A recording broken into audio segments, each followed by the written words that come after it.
नमस्कार, स्वागत है आपका एनडी एनालिसिस देख रहे हैं आप। मैं हूं आपके साथ प्रशिता शर्मा। मध्य प्रदेश में बीजेपी की कमान किसके हाथ होगी, ये सवाल सियासी फिजा में पिछले कई महीनों से तैर रहा है।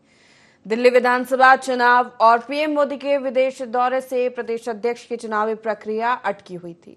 अब एक बार फिर बीजेपी इस दिशा में बढ़ गई है। तमिलनाडु में बीजेपी के प्रदेश अध्यक्ष के बाद अब मध्य प्रदेश समेत बाकी राज्यों में बीजेपी के प्रदेश अध्यक्ष का नाम जल्द तय होने की उम्मीद है। साथ ही ये भी तय है कि नए अध्यक्ष के चयन जातिगत समीकरण के आधार पर होगा। बीजेपी 2 दशक से ओबीसी सीएम और सवर्ण अध्यक्ष के फॉर्मूले पर सत्ता और संगठन की कमान देती आई है।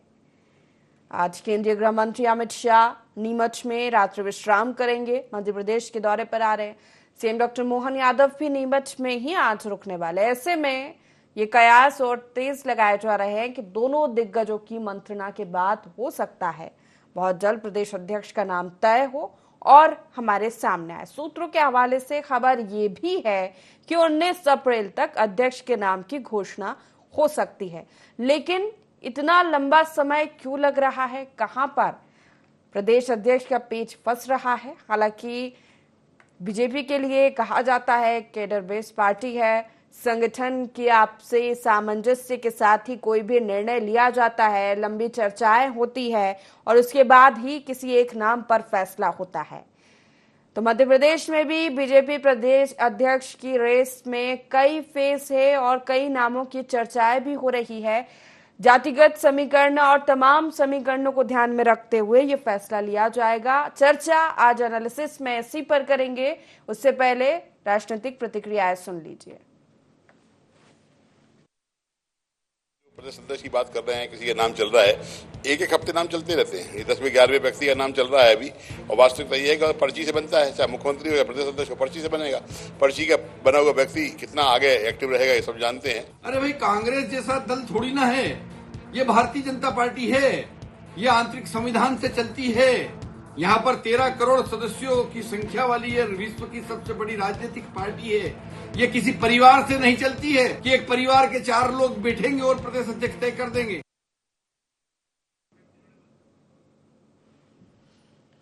तो किसके हाथ होगी बीजेपी की कमान? लंबे समय से ये चर्चाएं चल रही है और इसमें कई नाम भी हमारे सामने हैं। जिस तरह से नामों की चर्चाएं लगातार है, सबसे प्रबल दावेदार अगर बात की जाए तो नरोत्तम मिश्रा को माना जा रहा है और नए प्रदेश अध्यक्ष की तलाश में कॉम्बिनेशन यही है कि सवर्ण ओबीसी पर बीजेपी एक बार फिर आगे बढ़ सकती है। चर्चा करेंगे, हमारे साथ पैनल जुड़ेगा। सबसे पहले हमारे साथ वरिष्ठ पत्रकार नवीन आनंद जोशी जी फोन लाइन पर जुड़ गए हैं। तो चर्चा की शुरुआत करूंगी नवीन जी, मैं आप ही के साथ। जिस तरह से लंबे समय से मध्य प्रदेश की सियासी फिजा में यही सवाल तैर रहा है कि आखिर किसको मध्य प्रदेश के बीजेपी अध्यक्ष की कमान मिलेगी, कई सारे नाम, लेकिन सबसे पहला सवाल तो यही उठता है कि आखिर इतना समय क्यों लग रहा है। पहले चर्चाएं थी कि दिल्ली चुनाव, फिर जिला अध्यक्षों के नामों की घोषणा, फिर पीएम का विदेश दौरा, लेकिन अब काफी लंबा समय हो चुका है। क्या लगता है आपको? उसके बाद फिर जो प्रबल दावेदार है, जो फेस सामने आ रहे हैं, उन पर चर्चा की जाएगी। नवीन जी, देखिए, बीजेपी में सब कुछ बहुत मंथन के बाद निकल करके आता है, ऐसा लगने लगा है। और अब तो मतलब कहते हैं ना, समय सीमा भी सारी पार हो गई। किसी ने कहा था कि मार्च के महीने तक हो जाएगा, किसी ने कहा अप्रैल के शुरुआती जब स्थापना दिवस है तब तक घोषणा हो जाएगी। लेकिन मुझे ऐसा लगता है कि सारी चीजें, सब कुछ बैलेंस करने के लिए जातिगत समीकरण भी देखना है, क्षेत्र का भी देखना है, और जो वर्तमान मुख्यमंत्री है उनकी पसंद नापसंद का इसमें अहम रोल रहेगा। और राष्ट्रीय नेतृत्व भी ऐसा नाम चाहता है जो मध्य प्रदेश के लिए एकदम अच्छा नाम कहा जाए। और मुझे ऐसा लगता है कि जिन नामों की चर्चा हो रही है, चाहे वो नरोत्तम मिश्रा की बात करें या कैलाश विजयवर्गीय जी की बात करें, जो शुरुआती दौर से ही नाम चल रहे हैं, उसके बाद कई नाम आए इसमें, लेकिन एक नाम का तय हो पाना नहीं हो पाना अभी तक, ये मुझे ऐसा लगता है कि कहीं ना कहीं बहुत लंबा इसमें मंथन चल रहा है, चिंतन मंथन के दौर से गुजर रही है पार्टी। और चूंकि अभी निकट भविष्य में कोई मध्य प्रदेश में कोई ऐसा चुनाव, बड़ा चुनाव भी नहीं है, तो उनका ऐसा सोचना है कि ठीक है आ जाएंगे। लेकिन वीडी शर्मा का जो कहना रिप्लेस लाना, संशय का भी वो कहा जा रहा है कि बहुत लंबा उसका मंथन किया उन्होंने। पहले से कहा जा रहा था कि वीडी शर्मा जी को कंटिन्यू रख सकते थे, लेकिन अब बहुत समय हो गया उनको भी, इसलिए उनके स्थान पर अभी पिछले दिनों नाम चला बैतूल से खंडेलवाल जी का, तो ये कहा गया कि साहब संघ की भी पसंद है और मोहन जी भी उनको पसंद करते हैं, सीएम का भी तालमेल ठीक रहेगा। लेकिन फिर धीरे से उस नाम को पीछे कर दिया गया। फिर कोई नाम निकल करके आता है, भाजिन भदौरिया का नाम निकल करके आता है कि वे इसके अगले वीडी शर्मा के रिप्लेस उनको लेकर के आएंगे। लेकिन बार बार ये नाम बदलते जा रहे हैं। इसमें कहीं ना कहीं ऐसा लगता है कि पार्टी काफी कई मुद्दों पर विचार करने के बाद इसमें नाम लाती है और फिर पीछे जा रहे हैं, और अभी तक कोई सर्वमान्य नाम क्यों नहीं निकल के आ रहा है।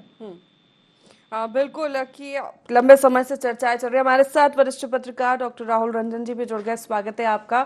आपसे भी प्रतिक्रिया लेना चाहूंगी राहुल जी इसी पर कि प्रदेश अध्यक्ष आखिर किसके हाथ होगी। मध्य प्रदेश बीजेपी की कमान ही लंबे समय से चर्चाएं चल रही है और समय भी बहुत हो गया। जिस तरह से नवीन जी का भी कहना है कि लंबा समय हो चुका है और बीडी शर्मा, पहले यही चर्चाएं थी कि हो सकता है दोबारा उन्हीं को कमान दी जाए, लेकिन अब कई सारे नाम सामने आ रहे हैं, कई प्रबल दावेदार हैं। सबसे पहले चर्चा यही हो रही है कि इतना लंबा समय क्यों लग रहा है।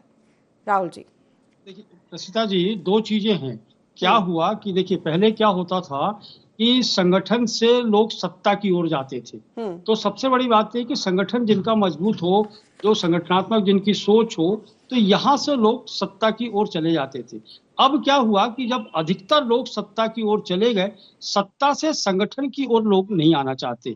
अमूमन लोग जो सत्ता का सुख भोग चुके हैं वो लोग संगठन में काम करना नहीं चाहते। और भारतीय जनता पार्टी का संगठनात्मक ढांचा इतना बड़ा हो चुका है और इतने वर्षों से जब सत्ता में कोई सरकार बैठी रहती है, कोई राजनीतिक दल, भारतीय जनता पार्टी लगभग 1.5 दशक से ऊपर हो गया जब सत्ता में बैठी है, तो आप ये मान के चलिए कि यहाँ अध्यक्ष पद के लिए क्या बल्कि संगठन में दावेदारों की संख्या बढ़ती चली जाती है। यहाँ चयन करना मुश्किल होता है कि किसको करें, क्योंकि क्या होता है कि आप किसी भी सूरत में कह दीजिए कि संगठन मजबूत है, संगठन में नियंत्रण है, अनुशासन है, तमाम बातें होती हैं, लेकिन क्या होता है कि जब संगठन में बैठते हैं लोग तो ये तरह तरह के गुटबाजियां शुरू हो जाती हैं। तो अब चयन के लिए दिक्कत क्या हो कि एक निष्पक्ष छवि का व्यक्ति मिले, संगठनात्मक पकड़ उसकी मिले, सत्ता और संगठन के बीच में वो एक सेतु का काम कर सके, ये तमाम चीजें उसमें देखी जाती हैं। लेकिन आप ये कह दें कि कोई भी व्यक्ति स्वार्थ से अलग है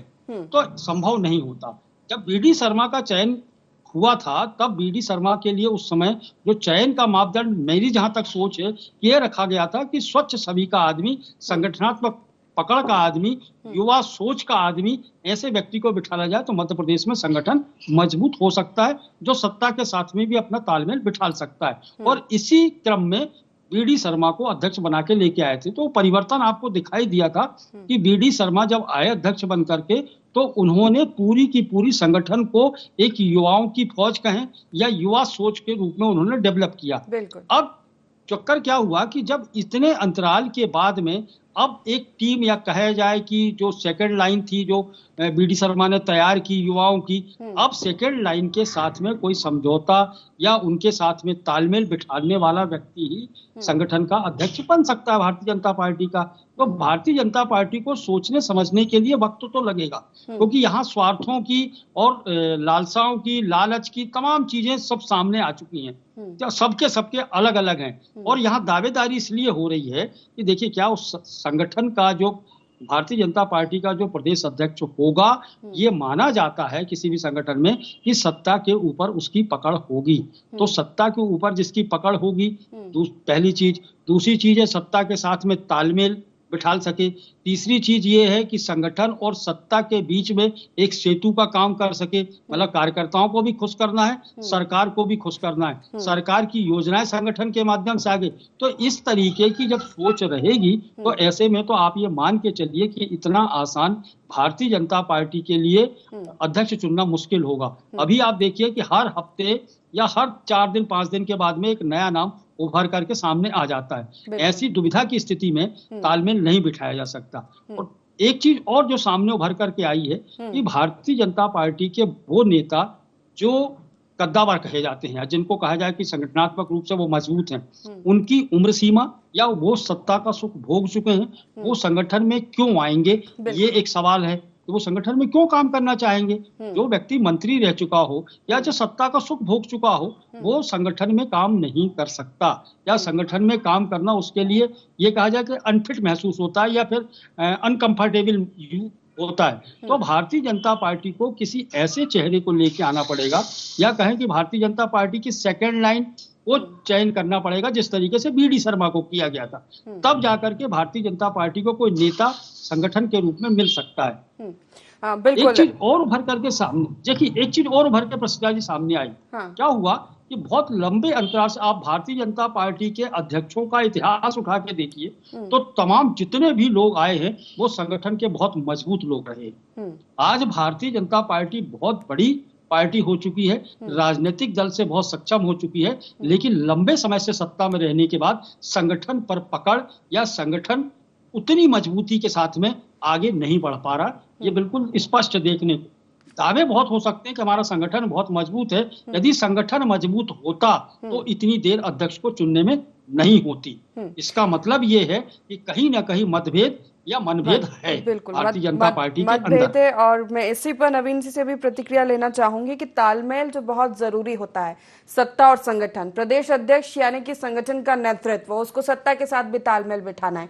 वीडी शर्मा का कार्यकाल देखा जाए तो कई चुनाव हुए, अच्छे परिणाम, अच्छा मजबूत संगठन यहाँ पर प्रदेश में हमें नजर आया बीजेपी का, उसके परिणाम भी हमारे सामने नजर आए हैं। अब वैसे ही जो सामंजस्य बैठा पाया, जिस तरह से राहुल रंजन जी ने भी कहा कि सत्ता और संगठन, और अब तो और ज्यादा बड़ी टीम हो गई है प्रदेश में बीजेपी, तो सामंजस्य बैठाना और ज्यादा मुश्किल होगा और चुनौती होगा, इसीलिए शायद ज्यादा समय लग रहा है। नवीन जी, इस पर छोटी सी प्रतिक्रिया आपकी।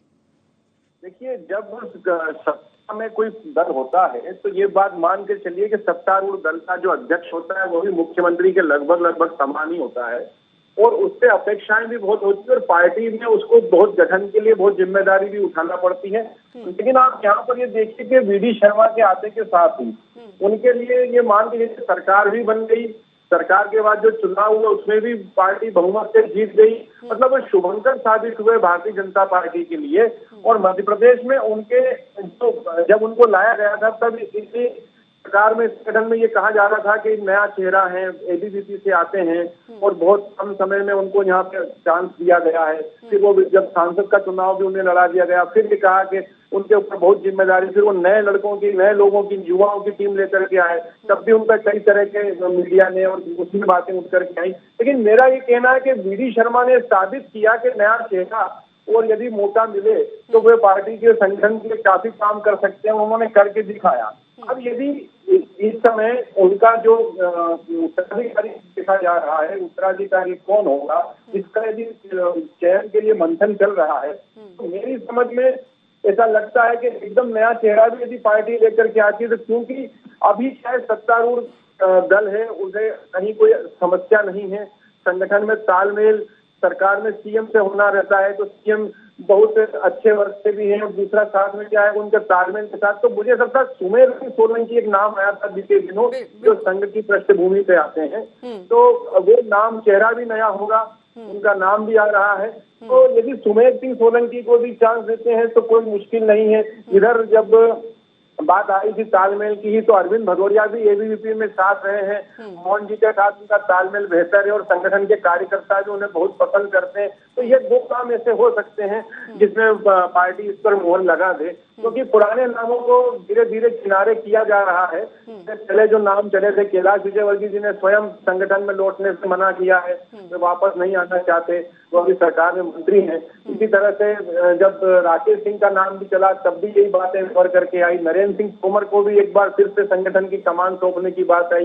तो वो भी पीछे हो गया। तो मुझे ऐसा लगता है कि जो दो नए चेहरे अभी सामने दिख रहे हैं और पार्टी इन पर दाव लगाएगी, जो फग्गन सिंह कुलस्ते का भी नाम था कि लंबे समय से आदिवासी नेता भी पार्टी का अध्यक्ष होना चाहिए, नहीं हुए हैं, तो वो सारी चीजें एक एक करके पार्टी ने शायद मुझे लगता है नकारी है, और संगठन चूंकि बहुत विचार विमर्श के बाद इस नतीजे पर पहुंचा है, तो सुमेर सिंह सोलंकी और अरविंद भदौरिया में से कोई एक पर पार्टी मतलब इस मोहर लगा सकती है, ऐसा मुझे नजर आ रहा है। बिल्कुल, जिस तरह के फैसले बीजेपी लेती है वो तो चौंकाने वाले हमने पिछले दिनों देखे ही हैं। हो सकता है प्रदेश अध्यक्ष के नाम में भी चौंका दिया जाए, लेकिन पड़ोसी राज्य छत्तीसगढ़ की बात की जाए तो वहां पर फिर से रिपीट किया गया है किरण सिंहदेव को। हालांकि उनका कार्यकाल कम था और चुनाव के समय थोड़े टाइम पहले ही बनाए गए थे, इसलिए दोबारा उनको कमान दी गई है। अच्छा परिणाम वहां पर आया था। वहीं मध्य प्रदेश में ही चर्चा चल रही है कि आखिर कौन सा चेहरा सामने होगा।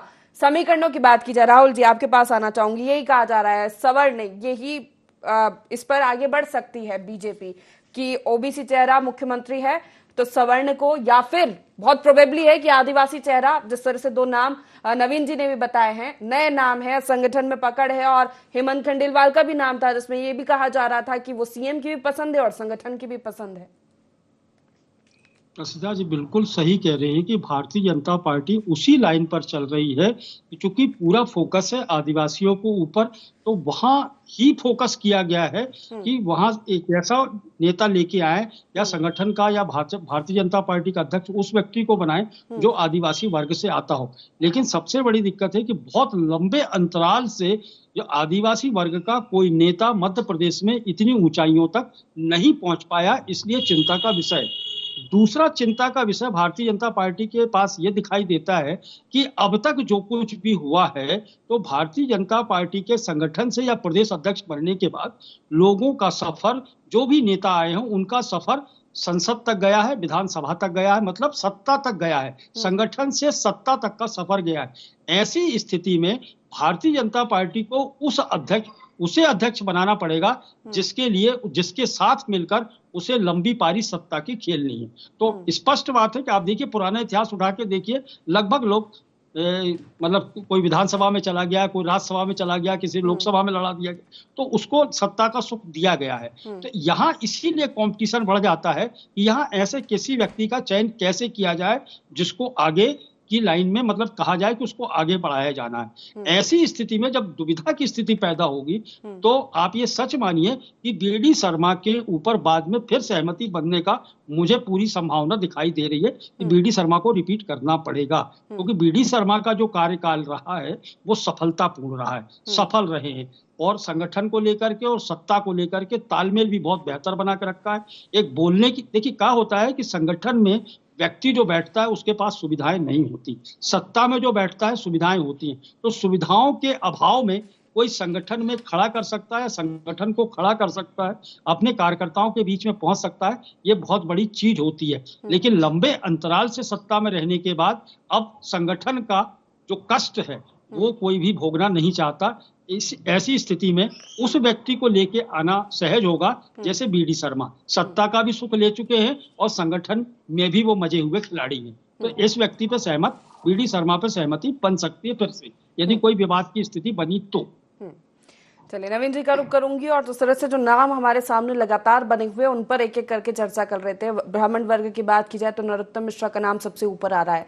बताया जाता है आक्रामक अंदाज और अभी जिस तरह से चुनाव हुए दिल्ली में या महाराष्ट्र में तो उनको जिम्मेदारी दी गई और जिस विधानसभा सीट में वो गए वहां पर अच्छे परिणाम भी आए, संकट मोचक भी कहा जा रहा है और अभी हमेशा एक्टिव नजर आ रहे हैं वो राजेंद्र शुक्ला। हालांकि मंत्री है, अच्छे खासे पद भी है उनके पास में, लेकिन वो भी नाम सामने आ रहा है। रामेश्वर शर्मा, अर्चना चिटनिस, सवर्ण वर्ग की अगर बात की तो ये नाम भी हमारे सामने है। नवीन जी बिल्कुल आपने ठीक कहा, ब्राह्मण वर्ग की यदि जातिगत समीकरणों की बात करें तो ये ठीक बैठता है कि मुख्यमंत्री यदि पिछड़ा वर्ग से है तो ब्राह्मण वर्ग से बीडी शर्मा के स्थान पर कोई ब्राह्मण ही चेहरा होना चाहिए। और जिन नामों का आपने जिक्र किया उसमें सबसे पहले नाम नरोत्तम मिश्रा का ही चला था और नरोत्तम मिश्रा के नाम के साथ साथ 2-3 नाम और चले थे जो ब्राह्मण वर्ग से थे। उसमें आलोक शर्मा, रामेश्वर शर्मा, राजेंद्र शुक्ला, इस तरह के नामों पर भी सहमति बनने के आसार थे। लेकिन फिर मुझे जो जानकारी प्राप्त हो रही है उसके अनुसार नरोत्तम मिश्रा जी के नाम को फिर पीछे कर दिया गया और अचानक कैलाश विजयवर्गीय जी से संपर्क हुआ कि इस वर्ग को भी इनका भी प्रतिनिधित्व लिया जा सकता है कि मध्य प्रदेश में लंबे समय से वे राजनीति करते रहे हैं। और ऐसा कहा जा रहा था कि जब वो केंद्र की राजनीति में चले गए थे कुछ दिनों के लिए तो वहां से उन्होंने संगठन को बड़े शिद्दत के साथ काम किया था संगठन में, फिर लौट करके इधर आए हैं वो। तो जो 2 नाम 3 नाम जो बड़े नाम थे, लेकिन ये हेवीवेट नेता जिनको कहा जाता है मध्य प्रदेश की राजनीति में, इसमें नरेंद्र सिंह तोमर का नाम भी जोड़ा गया था, फिर राकेश सिंह भी का भी नाम आया, फिर ये कहा गया कि प्रहलाद सिंह पटेल भी हो सकते हैं प्रदेश अध्यक्ष। तो जब ये बड़े भारी नाम चलने लगे तो वो उन नामों का आपस में कंट्रोवर्सी होने लगी कि इनको यदि बनाते हैं तो फिर ये समीकरण बदल जाएंगे, नीचे के समीकरण में चेंज आया। फिर ये बात आई कि नया चेहरा होना चाहिए। फिर हेमंत खंडेलवाल पर आकर के बात ठहर गई थी कि उनकी 1-2 दिन में घोषणा हो जाएगी। ऐसा कहा भी गया था कि उनसे संघ का भी पूरी पृष्ठभूमि है, मुख्यमंत्री जी का भी तालमेल है, तो उन्हें बना दिया जाएगा। लेकिन फिर अचानक से वो नाम भी ठहर गया। फिर अरविंद भदौरिया, जैसा कि मैंने जिक्र किया, सारे नाम रिपीट होते रहे। लेकिन फिर भी आखिर इससे क्या कारण हो रहा है कि इतना लंबा समय, अभी तक जितने भी आप यदि बात करें पिछले कार्यकालों की, तो कभी प्रदेश अध्यक्ष को लेकर के इतना लंबा मतलब मंथन नहीं चला है। जब बात आती थी तो हालांकि ये भी सही है कि राष्ट्रीय अध्यक्ष का निर्वाचन में भी और अभी वहां भी समय लग रहा है, इस कारण से हुआ होगा। लेकिन सत्तारूढ़ दल में आने के बाद इतना लंबा समय एक प्रदेश अध्यक्ष को लेकर के चल रहा है, जबकि बाकी 62 के लगभग समथिंग अध्यक्ष जिले के अध्यक्ष बना दिए गए हैं लगभग। तो इतना काम हो जाने के बाद प्रदेश अध्यक्ष के लिए रुका रहना, और वो भी इतने दावेदारों के बाद, मतलब कहते हैं ना एक अनार 100 बीमार वाली स्थिति है, इतने सारे नाम है और बावजूद इसके किसी एक नाम पर सहमति नहीं बन पा रही है। तो ये कहाँ अटका हुआ है? धर्मेंद्र प्रधान के दौरे भी हो गए, अमित शाह के भी दौरे हो गए। धर्मेंद्र प्रधान प्रभारी है इस संगठन के चुनावों के प्रदेश अध्यक्ष के लिए, तो उन्होंने भी दौरा कर लिया। 1-2 की सबसे चर्चा भी हो चुकी। फिर अमित शाह के आने का, जैसा कि आपकी रिपोर्ट में जिक्र है कि वे आज भी है, इसके पहले भी 4-5 दिन मध्य प्रदेश में थे। तो आखिर इतना लंबा खिंचाव क्यों है? और पार्टी जब संगठन अनुशासन वाली पार्टी, एक कैडर बेस्ड पार्टी, तो उसके तो किसी भी निर्णय का कोई कहीं विरोध होगा नहीं, और एक प्रक्रिया के तहत चलने वाला दल है। तो प्रदेश अध्यक्ष में इतना देरी क्यों की जा रही है, ये सोचने का विषय है। लेकिन हो सकता है अगर बड़े नाम सामने आ जाए तो सामंजस्य बैठाना थोड़ा मुश्किल हो सकता है। राहुल जी इस बात से सहमत होंगे। हालांकि अनुसूचित जाति की अगर बात की जाए, आदिवासी वर्ग की बात की जाए, तो अच्छा खासा सरकार में भागीदारी है। कहा जा रहा है 4 मंत्री है जिसमें डेप्यूटी सीएम भी है, तो हो सकता है आदिवासी वर्ग पर ज्यादा फोकस ना हो। राहुल जी देखिए, हम बताएं, यहाँ चयन की दिक्कत, सबसे बड़ी चयन की दिक्कत जो आ रही है, ये सबसे बड़ी बात है कि भारतीय जनता पार्टी का जो संगठन रहा है वो लगभग स्वतंत्र रूप से काम करता रहा है। स्थितियां बदली हैं। स्थितियां बदलने के साथ में हुआ ये कि सत्ता ये चाहती है कि प्रदेश अध्यक्ष उसका मन मुताबिक हो, लेकिन संगठन में स्थिति ये हो गई, राष्ट्रीय स्तर पर प्रदेश की बात करें तो भी संघ का दबाव, संघ के लोगों का दबाव या संघ की मानसिकता के अनुरूप काम करने वाले लोगों का चयन करना अनिवार्य सत्ता के लिए हो गया। तो सत्ता चाहती है अपने अनुकूल और आरएसएस चाहता है अपने अनुकूल। तो इन दोनों के बीच के व्यक्ति का चयन कर पाना कितना मुश्किल है ये आप भी समझ सकते हो। तो इतना आसान नहीं है कि ये 2-4-5 दिन में हो, क्योंकि अब तक जितने भी नाम आते गए हैं वो सारे के सारे नाम कुछ दिन चले हैं चर्चाओं में, और इसके बाद नए नाम की चर्चा होने लगी है। तो आप किसी भी नाम पे अभी नहीं है।